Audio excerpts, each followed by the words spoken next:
வாங்க காரசாரமான பூண்டு சட்னி செய்து பார்க்கலாம். நான் அதுக்கு ஒரு 1/4 கப்பு சின்ன வெங்காயம் எடுத்திருக்கேன், 1/2 கப்பு பூண்டு, ஒரு 10 வரமிளகாய் எடுத்திருக்கேன், ஒரு சின்ன சைஸ் புளி, கொஞ்சம் கருவேப்பிலை. இப்போ இதை நம்ம கொஞ்சம் எண்ணெய் விட்டு வதக்கிக்கலாம். எல்லாத்தையும்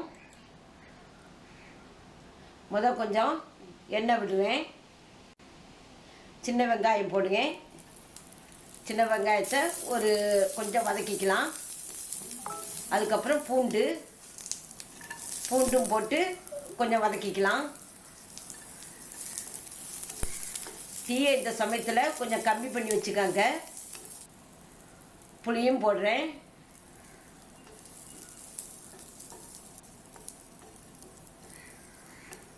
போட்டு இப்போ வரமிளகாய் போட்டு நம்ம வதக்கிக்கலாம்.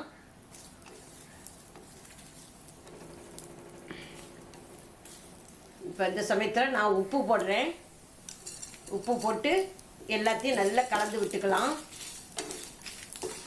இது இப்போ நல்லா ஆறுன பிறகு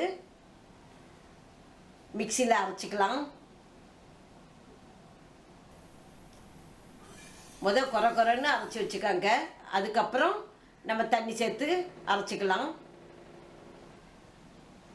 நான் இப்போ தண்ணி விடுறேன். தண்ணி விட்டு நல்லா நைஸாட்டு நம்ம அரைச்சிக்கணும். பாருங்கள், இந்த பதத்தில் நம்ம அரைச்சி எடுத்துக்கணும். இப்போ நம்ம இதை தாளித்து விட்டுக்கலாம். கடாயில் நான் 2-3 டேபிள் ஸ்பூன் நல்லெண்ணெய் விடுறேன். கடுகு,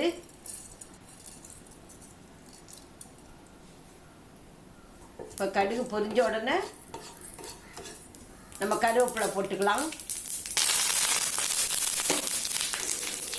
போட்டு இந்த அரைச்ச இதில் நம்ம விட்டு கலந்து வச்சுக்கலாம். இப்போ காரசாரமான பூண்டு சட்னி ரெடி ஆயிடுச்சு. இது இட்லி, தோசை எல்லாத்துக்குமே நல்லா இருக்கும். சைட் டிஷ்ஷாக நம்ம எடுத்துக்கலாம்.